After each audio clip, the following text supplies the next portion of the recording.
नमस्कार and I welcome you all to world affairs. मैं हूं प्रशांत धवन। नाउ ये एक ऐसा टॉपिक है जिसके बारे में हर इंडियन को पता होना चाहिए, क्योंकि जितनी अवेयरनेस इस टॉपिक के बारे में फैलेगी, चांसेस हैं कि भविष्य में ऐसा फिर नहीं होगा। नाउ रिसेंटली क्या हुआ है कि जो मुंबई का एंटी टेररिस्ट स्क्वाड है, जो मुंबई की पुलिस है, उनका एक अलग से एटीएस स्क्वाड है। आप सबको पता होगा, बहुत ही फेमस है, कई आतंकवादियों को वो पकड़ चुके हैं। तो एटीएस ने रिसेंटली एक चार्जशीट फाइल करी, 1600 से ऊपर पन्नों की एक चार्जशीट फाइल करी डीआरडीओ साइंटिस्ट प्रदीप कुरुलकर पर। नाउ इस साइंटिस्ट पे आरोप यह लगाया गया है एटीएस द्वारा कि इन्होंने एक हनी ट्रैप में फंसकर, मतलब कि मोबाइल पर चैटिंग के दौरान इन्होंने ये समझ लिया कि कोई महिला है, वो इनसे प्रेम करती है, जबकि दूसरी साइड में कोई महिला नहीं थी। एक पाकिस्तान का एजेंट था जो इनसे रोमांटिक तरीके से बात कर रहा था, और इसी सब में इन्होंने काफ़ी सारे इंपॉर्टेंट सीक्रेट मिसाइल से रिलेटेड, इंडिया के डिफेंस से रिलेटेड ये लीक कर दिए। ये सब आरोप इन सब पर एटीएस ने लगाए हैं। अभी केस चलेगा, उसके बाद प्रॉपरली अगर इनको गिल्टी ठहराया जाता है तो हम कहेंगे ये गिल्टी है। अभी के लिए मैं ये कहूंगा कि इन पर एटीएस द्वारा आरोप लगाए गए हैं, मगर जो डिटेल सामने आई है, जो चैट सामने आई है, ये बिल्कुल शॉकिंग है। हम ये बिल्कुल नहीं कह सकते यहाँ पर कि कुछ भी नहीं हुआ था। क्वेश्चन अब यहाँ पर यह है कि कितने सीक्रेट्स इंडिया के मिसाइल से रिलेटेड, कितने सीक्रेट्स पाकिस्तान के हाथों चले गए हैं। तो इस वीडियो में हम बात करेंगे कि रिसेंटली हुआ क्या है, किस तरीके से डीआरडीओ साइंटिस्ट, जिनकी एज 59 की है, ये इस झमेले में फंस गए। आज के समय ये खुद ही रिग्रेट कर रहे होंगे कि कहाँ चला गया मैं, किस रास्ते में चला गया। इन्होंने वैसे कोशिश करी थी यू टर्न लेने की, मगर तब तक थोड़ा सा लेट हो चुका था मामला। तो डिस्कस करते हैं इस टॉपिक को, बहुत कुछ यहाँ पे आपको जानने को मिलेगा। मगर आगे बढ़ने से पहले आपसे पूछूंगा एक क्वेश्चन यहाँ पर यह है कि ग्लोबल पीस इंडेक्स, जिसके बारे में मैं आपको बता चुका हूँ एक प्रीवियस वीडियो में, ग्लोबल पीस इंडेक्स जिसमें रैंक 1 आई है आइसलैंड की, इस इंडेक्स के हिसाब से भारत की रैंक क्या है? यह है यहाँ पे आपकी ऑप्शंस। कमेंट सेक्शन में करिए उत्तर, सही आंसर मैं आपको दूंगा वीडियो के एंड में। ओके, सो ये सारा किस्सा शुरू होता है जून 2022 में। जून 2022 में प्रदीप साहब को एक मैसेज आता है सोशल मीडिया ऐप से, या तो इंस्टाग्राम या फिर व्हाट्सएप की यहाँ पर बात की जा रही है। एक सोशल मीडिया ऐप से इनको मैसेज आता है, और मैसेज भेजने वाला ये क्लेम करता है कि वो एक महिला है और उसका नाम है ज़ारा दास गुप्ता। नाम ही थोड़ा सा एक अजीब सा है, मगर डीआरडीओ के साइंटिस्ट प्रदीप साहब मान गए। उन्होंने ये बात एज्यूम कर ली कि ठीक है, कोई ज़रा नाम की यहाँ पर लड़की होगी और वो प्रदीप साहब से इन्फैचुएटेड है। और उसके बाद आप समझ सकते हैं क्या हुआ होगा। जो ये quote and quote Zara character है, इसने बहुत ज़्यादा मीठी बातें करनी स्टार्ट कर दी, बेबी जैसे वर्ड्स का यूज़ करना स्टार्ट कर दिया, और प्रदीप साहब ने ज़ारा से चैटिंग करी जून 2022 से लेकर दिसंबर 2022 तक। ये टाइम पीरियड देखिए इंडिया को काफ़ी भारी पड़ा, क्योंकि चार्जशीट में ये बताया जा रहा है, जो चार्जशीट में बातें लिखी हुई है, जो रिपोर्ट्स में सामने आई है बातें, उसमें ये बताया गया है कि ज़ारा पहले तो ये क्लेम करती थी कि ये प्रदीप साहब के काम में बड़ी इंटरेस्टेड है, कि ये डीआरडीओ में काम करते हैं, वाह सो ग्लैमरस, तो आप मिसाइल बनाते हैं इंडिया के लिए, ब्रह्मोस मिसाइल बनाते हैं। तो इस प्रीटेक्स्ट में उसने बातचीत करना स्टार्ट किया, और उसके बाद आप चैट्स में देखोगे तो ऐसा लगता है कि ज़ारा ने ईगो स्ट्रोक करी है। ऐसे सवाल पूछे हैं कि अच्छा, आजकल रुस्तम ड्रोन बड़ा न्यूज़ में है, क्या रुस्तम ड्रोन पे आप काम कर रहे हैं? क्या ब्रह्मोस के लॉन्चर्स पे आप काम कर रहे हैं? क्या अग्नि 6 को लेकर आपने काम किया है? तो बहुत सारी चैट सामने आई हैं, जहाँ पे लिटरली यामीन देखकर दुख लगता है कि ये क्या हुआ है। यहाँ पे आप देख पाओगे ज़ारा ने यहाँ पर लिखा है कि babe I just saw you are working on this. यहाँ पे ऑफ कोर्स बात हो रही है सरफेस टू एयर मिसाइल की, SAM की। उसके जवाब में प्रदीप साहब कहते हैं कि हाँ जी, मैं इन पर भी काम कर रहा हूँ। ज़रा पूछती है कि ये काम कब तक कंप्लीट हो जाएगा? वो कहते हैं कुछ हफ्तों में कंप्लीट हो जाएगा। ये जो मिसाइल बनाओगे, ये आर्मी को दोगे, एयरफोर्स को दोगे? वो कहते हैं आर्मी एयरफोर्स दोनों को मिलेगा। तो फिर वो आगे पूछती है कि वो टेस्टिंग कंप्लीट हो गई है। तो यहाँ पे ना अब आपके माइंड में भी आएगा कि प्रदीप साहब के माइंड में एक बात नहीं आई कभी कि सामने वाली जो ये लड़की है ज़ारा, कोट एंड कोट जो भी इसका नाम है ज़ारा, ये प्रदीप साहब से ज़्यादा इस बात को लेकर इंटरेस्टेड है कि मिसाइल की टेस्टिंग कहाँ हुई, मिसाइल की रेंज क्या है, क्या मिसाइल का टेस्ट सक्सेसफुल था, अनसक्सेसफुल था? तो ये सब बातें इवेंचुअली प्रदीप साहब के माइंड में भी आई होगी, और इन्होंने ज़ारा से बिल्कुल बात बंद कर दी फरवरी 2023 तक। इनको ऑब्वियसली कहीं ना कहीं शक हो गया होगा कि जिससे मैं बात कर रहा हूँ ये कोई नॉर्मल ह्यूमन भी नहीं लग रहा। हर बात में सीक्रेट जानने की कोशिश करना और डिटेल्स निकालने की कोशिश करना, इनको यहाँ पे लग गया कि हो सकता है कि ये कोई और व्यक्ति हो। तो इसलिए प्रदीप साहब ने यहाँ पर ज़ारा का नंबर ब्लॉक कर दिया। मगर चार्जशीट के हिसाब से ज़ारा ने फिर से दूसरे नंबर से कांटेक्ट करने की कोशिश करी। ये पूछा कि आप मुझसे बात क्यों नहीं कर रहे, क्या हो गया, मेरा नंबर क्यों ब्लॉक कर दिया? और तब तक आप लोग समझ गए होंगे कि इंडिया में एटीएस, इंटेलिजेंस एजेंसीज, उसके अलावा डीआरडीओ में कई ऑफिशियल्स हैं, उनको ये जानकारी मिल गई कि इम्पॉर्टेंट इन्फॉर्मेशन लीक की जा रही है। और उसके बाद मई 2023 में प्रदीप साहब को अरेस्ट कर लिया गया और उसके बाद ये चार्जशीट सामने प्रेजेंट करी है एटीएस ने। अब क्वेश्चन यहाँ पर यही है कि जो ये ज़ारा थिया था, हमें पता ही नहीं है ज़ारा बेसिकली है क्या। कोई बड़ी बात नहीं है, कोई दाढ़ी वाला, कोई मोटा सा कोई आदमी हो पीछे चैटिंग कर रहा हो, बट मैं ये कहूँगा ये सब कुछ ना, इसको हनी ट्रैप कहते हैं। किसी व्यक्ति को फीमेल अट्रैक्शन का लालच देकर उससे इन्फॉर्मेशन अट्रैक्ट करना, इसे हनी ट्रैप कहा जाता है। हनी ट्रैप में इंडिया के बहुत सारे ऑफिसर्स, एम्प्लॉयज़, गवर्नमेंट एम्प्लॉयज़ ये फंस रहे हैं। एक और हमको एग्जांपल दिखा था 2022 में, जब एक डीआरडीएल के बारे में आपको पता होगा, defence research and development laboratory, DRDO का ही पार्ट है। इसके एक इंजीनियर ने न्यू कैपेबल मिसाइल्स का डेटा लीक कर दिया और यहाँ पर भी जो इशू था ये हनी ट्रैप का ही था। तो एक बात यहाँ पर मैं कह दूँ, पाकिस्तान और कुछ अच्छा करता हो या ना करता हो, मगर लड़की की एक्टिंग मुझे लगता नहीं है कि इनसे बढ़िया और कोई करता होगा। मतलब ऑनलाइन जैसे ये चैटिंग कर रहे हैं, क्योंकि मैं कई रिपोर्ट्स देख चुका हूँ। अगेन, मैं अगर सारे केसेस गिनवाना स्टार्ट कर दूंगा तो ये वीडियो 2-3 घंटे की हो जाएगी। मैंने एक पर्टिकुलर केस देखा था जहाँ पर सेना भवन में एक कर्मचारी था, सरकारी कर्मचारी, वो पकड़ा गया। वो भी एक पाकिस्तानी एजेंट से चैटिंग कर रहा था, ये सोचकर कि ये लड़की है, उससे प्यार करती है। जब इसको बताया गया ना कि जिससे तुम चैटिंग कर रहे थे, ये प्रेम की चैटिंग वगैरह जो तुम्हारी चल रही थी, ये एक्चुअली में एक पाकिस्तान का एजेंट है, उस आदमी को यकीन नहीं हुआ। लिटरली मुझे याद है, मैंने 2022 में आर्टिकल पढ़ा था, honey trapped government employ still to come to terms that the woman he loved was a Pakistani agent. उसको ना अभी भी माइंड में ये बात एक्सेप्ट करने में टाइम लग रहा है कि जिससे मैं चैटिंग कर रहा था वो पाकिस्तान का कोई एजेंट था। तो मतलब जो लड़की की ये लोग एक्टिंग करते हैं, इट इज़ प्रॉब्ली फिनोमिनल। मतलब रिजल्ट हमारे सामने है। और यहाँ पर मैं एक बात और ऐड कर दूँ कि ऐसा नहीं है कि पाकिस्तान की आईएसआई अपनी इन स्किल का इस्तेमाल सिर्फ इंडियंस पे करती है। ये लोग फेलो पाकिस्तानी पर भी काफ़ी बार ये कर चुके हैं। इसके बारे में पाकिस्तान के कई फेमस जर्नलिस्ट, फॉर एग्जांपल अबसार आलम ने इसके बारे में लिखा था कुछ समय पहले। अबसार आलम के बारे में अगर आप नहीं जानते, आपको पता होना चाहिए, बहुत ही ज़्यादा वरिष्ठ इंपॉर्टेंट जर्नलिस्ट हैं। काफ़ी बार पाकिस्तानी मिलिट्री की आलोचना ये कर चुके हैं। ये ओपनली लंबे समय से ये कह रहे थे, मतलब कई सालों से इन्होंने कहा है कि पाकिस्तान के पॉलिटिशियंस को इनकी आर्मी कंट्रोल करती है। पाकिस्तान की आईएसआई काफ़ी बार ना पाकिस्तान के जो पॉलिटिशियंस हैं उनको भी हनी ट्रैप करके उनकी वीडियोस, उनके चैट्स वगैरह अपने पास स्टोर करके रखती है कि कल को मान लीजिए किसी पॉलिटिशियन का नाम खराब करना है ना, तो उसकी जो वीडियो है, चैट वगैरह है, वो रिलीज़ कर देंगे। और आप लोग समझ सकते हैं कि सिंस एक जर्नलिस्ट पाकिस्तानी आर्मी की ऐसी आलोचना करेगा तो इस पर अटैक्स भी होंगे।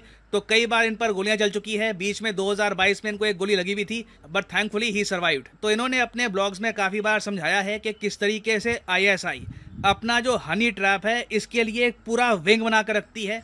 लिटरली ये लोग प्रैक्टिस करते हैं, अच्छा अब क्या बोलना है बेबी, अब क्या बोलना है सोना है, पूरा लिटरली इनके पास एक टेम्पलेट होता है कि कैसे बात करनी है वगैरह। रणनीति के साथ आगे बढ़ते हैं ये लोग। और ऑब्वियसली देखिए, हम लोगों का कंसर्न मेन ये है कि इंडियंस को इस हनी ट्रैप के बारे में प्रॉपरली पता हो। ये बहुत ही ज़्यादा इम्पॉर्टेंट है और इसलिए मैंने आपको कहा है कि इस न्यूज़ को चाहे आर्टिकल फॉर्म में और जगह सर्कुलेट करिए, इस पर चर्चा करिए, क्योंकि ये बात अगर अच्छे से लोगों को पता लग जाएगी कि कोई आदमी अगर डीआरडीओ में काम करता है, इसरो में काम करता है, सेना भवन में काम कर रहा है, कहीं से भी एक ऐसी ब्रांच में काम कर रहा है जहां पे उससे चैट करके कोई दुश्मन देश का कोई स्पाई, कोई एजेंट इन्फॉर्मेशन निकाल सकता है, तो उसे सतर्क रहने की आवश्यकता है। एक वैसे ही मैं कहूँगा कॉमन सेंस है कि आप अगर एक मेल है, आपको रैंडमली सडनली कोई अटेंशन देनी स्टार्ट कर दे, आपके माइंड में इमीडिएटली एक अलर्ट आना चाहिए कि वाई इज दिस हैपनिंग, ये क्यों हो रहा है। बट सैडली हमारे केसेस में कई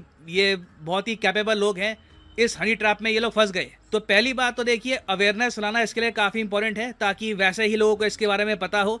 दूसरा काम हम यहाँ पर ये कर सकते हैं कि जो सोशल मीडिया ऐप्स है ना, ये डीआरडीओ साइंटिस्ट के लिए, जो डिफेंस मिनिस्ट्री में जो लोग काम करते हैं, उनके लिए ऐसी ऐप्स बैन होनी चाहिए। क्योंकि आप देखो, इंडियन आर्मी ऐसे रास्ते पर चल चुकी है। आप इंडियन आर्मी को देखोगे तो इनका जो व्हाट्सएप है और इंस्टाग्राम वगैरह वेरियस और जो ऐप्स है, इन्होंने बैन कर रखी है ताकि कुछ क्वेश्चन ही ना खड़ा हो। क्योंकि ऑब्वियसली हम नहीं चाहेंगे कि ऐसे हनी ट्रैप के जो ये टैक्टिक्स हैं पाकिस्तान हमारे जो ऑफिसर्स हैं उन पर भी यूज़ करे। तो ये जो लगातार हनी ट्रैप के केसेस सामने आ रहे हैं, इसका यही सॉल्यूशन है, अवेयरनेस और उसके अलावा सोशल मीडिया ऐप्स पे रिस्ट्रिक्शंस। और मेरा मानना यह है कि इन दो स्टेप्स को अगर हम प्रॉपरली फॉलो करते हैं तो आराम से ये प्रॉब्लम हम कंट्रोल कर लेंगे। फिर उसके बाद देखिए आईएसआई के जो एजेंट्स हैं उनके पास ज़्यादा रूम बचेगा नहीं कुछ करने के लिए। तो ये मैं कहूँगा बहुत ही एक इंपॉर्टेंट एस्पेक्ट है जिस पर हमको फोकस करना चाहिए। बहुत ही ज़रा आसानी से हमारी इन्फॉर्मेशन लीक हो जाती है। We must stop this. ना वापस आते हैं अपने क्वेश्चन की तरफ कि ग्लोबल पीस इंडेक्स में भारत की रैंकिंग क्या है। तो सही उत्तर यहाँ पे है ऑप्शन बी, 126 है इस बार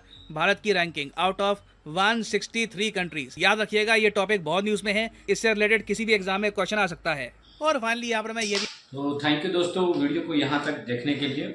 और दूसरी बात है कि ये वीडियो देखने के बाद हमें इतना सारा नॉलेज मिल गया है। और अभी देखो ये जो पाकिस्तान की हरकत है ना, यही हरकत की ऐसी घटिया हरकत की वजह से ही पाकिस्तान का कुछ हो नहीं रहा। दूसरी बात कि ये सिर्फ एक न्यूज़ था, हम उसको ज़्यादा, क्योंकि ये गवर्नमेंट से जुड़ा हुआ है तो उस पर ज़्यादा टिप्पणी नहीं करेंगे। दूसरी बात कि इस वीडियो से हमें क्या सीख मिलती है, तो हमें यही सीख मिलती है कि कभी भी हमें, या तो हमारा कोई भी सोशल मीडिया हम ऐप यूज़ कर रहे हैं या तो हम व्हाट्सअप यूज़ करें, तो जहाँ से हमें अननोन पर्सन का कुछ ऐसा मैसेज आए और उससे हम सारी जो डिटेल है वो जैसे कि हम फैमिली की डिटेल है वो सारी शेयर कर देते हैं, या कोई हम गवर्नमेंट एम्प्लॉय है तो गवर्नमेंट के रिलेटेड जो भी ऐसे सीक्रेट डेटा होते हैं वो भी लोग रिलीज़ कर देते हैं। तो ये सारी चीज़ें नहीं करनी चाहिए, उससे हम ही फंसने वाले हैं।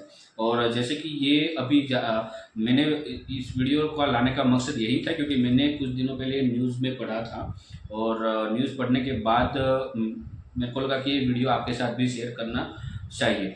और आपको भी मैं राय दूंगा कि आप भी आपके ग्रुप में या तो आपके फ्रेंड सर्कल में इस वीडियो को ज़रूर शेयर कीजिए, ताकि दूसरे लोग भी, यानी हमारे साथ तो हम आम आदमी हैं तो हमारे साथ ऐसा कम होता होगा, लेकिन हमारे साथ जो होता है वो नॉर्मल होता है। ऐसी कोई डिटेल्स नहीं पूछी जाती क्योंकि हमारे पास ऐसी कोई डिटेल्स नहीं होती है।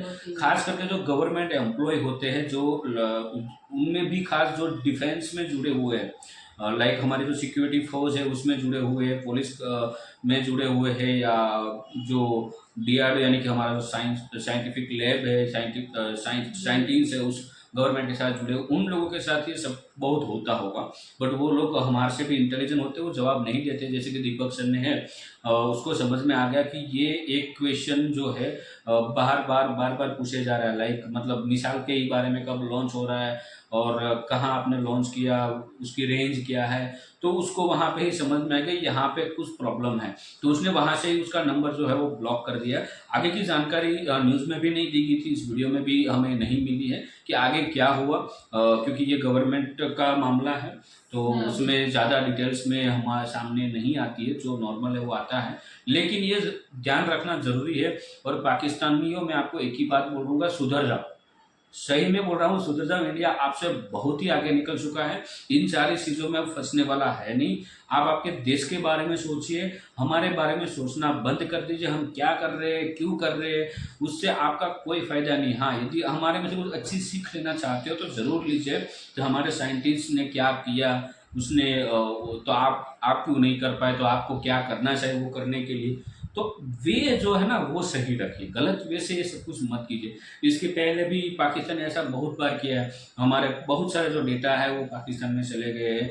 वो अरे डेटा की क्या करते हैं, वो हमारा पूरा वैज्ञानिक एक था साइंटिस्ट, उसको इंडिया से उठा लिया तो ये भी पाकिस्तान ने किया हुआ है। तो पाकिस्तान में बस इस वीडियो के माध्यम से एक ही चीज़ कहना चाहता हूँ, पढ़ने में ध्यान दो, आगे बढ़ो और अपने देश को भी आगे ले जाओ। जो अब इंडिया कर रहा है वो सीखो कि इंडिया क्या कर रहा है, उसके यंगस्टर क्या कर रहे हैं। अब जो इंडिया के यंगस्टर है वो एक ही चीज़ सोचते हैं कि हमारा देश कैसे आगे बढ़े, हमारे देश आगे बढ़ाने के लिए हमें क्या क्या करना पड़ेगा। तो हम उस हिसाब से मेहनत करते हैं और हम उस मेहनत से हम नाम कमाते हैं। आपकी तरह नहीं चोरी चुपके से, चोरी मतलब ये सब लोग बोले थे ना कि पाकिस्तान चोर है, तो चोर है। ये चीज़ देखने के बाद हमें लगता है कि चोर है। वहाँ पे भी पाकिस्तान में भी बहुत ही अच्छे मेरे भाई बहन होंगे जो कुछ ना कुछ देश के बारे में भी अच्छा सोच रहे हैं। मैं देख रहा हूँ बहुत सारे लोगों का वीडियो देख रहा हूँ जो पाकिस्तान के लिए भी अच्छा सोचते हैं, लेकिन वो इंडिया को ख़राब भी नहीं कह रहे और इंडिया में कुछ नया सीखने के बाद वो अपने देश में जाके वो इम्प्लीमेंट करते हैं और उसको रिजल्ट मिलते भी है। ऐसे भी वीडियो हमने बहुत सारे देखे हैं। तो आप यदि ये वीडियो पाकिस्तान से दिखाया जा रहा है तो अच्छे वीडियो आप देखिए जब इंडिया के बारे में कि इंडिया आगे कैसे बढ़ा, उसने इतना आगे बढ़ने के लिए क्या क्या स्टेप उठाए हैं, सरकार में क्या चेंज आए, पब्लिक में क्या चेंज है, ये सब कुछ सोचना जरूरी है। ना कि किसी के पास घर में हाथ डाल के मुंह में उंगली करके सब कुछ निकालने, ये चीज़ अब नहीं होने वाली। वो पहले होता था, अग्री करते हैं हम, पहले ऐसा सब कुछ हुआ है, बट अब नहीं होगा। आप सुधर जाओ, वो एक ही रास्ता है आपके पास, सुधर जाओ। अब है नरेंद्र मोदी की सरकार। तो इसमें गवर्नमेंट को इन्वॉल्व नहीं करना चाहिए, लेकिन सिर्फ एक मजाक के तौर पे था। लेकिन ये वीडियो आपको कैसा लगा है, आपकी क्या राय है, आप हमें कमेंट में लिखकर ज़रूर बताइए, जिसका हम आपको रिप्लाई करेंगे। और कमेंट में हम कुछ स्टोरी ज़रूर हमें बताइए, आपने क्या आप क्या करते हो, क्या करना चाहते हो, देश के लिए क्या करना चाहते हो, कमेंट में लिखकर ज़रूर बताइए। हमें भी उसमें से कुछ टॉपिक अच्छा लगेगा तो नया वीडियो हम आपकी जो कमेंट है, आपकी जो स्टोरी है, उसके आधार पर लाएंगे। तो आप नए हो इस वीडियो में तो चैनल को सब्सक्राइब नहीं किया है तो सब्सक्राइब जरूर कर लो। और साथ में क्या होगा, छोटा सा बेल आइकन, हाँ बेल आइकन होगा। मैडम ने बोला है दबा दो बेल आइकन को, तो दबा दो ताकि हमारी हर एक वीडियो की नोटिफिकेशन मिलती रहे सबसे पहले। और दोस्तों आप इंडिया से है तो कमेंट में लिखकर जरूर बताइए, और पाकिस्तान से है तो भी आप कमेंट में लिखकर जरूर बताइए हमें। मिलते हैं अगले नेक्स्ट वीडियो में, तब तक के लिए जय हिंद, जय भारत। जय भारत।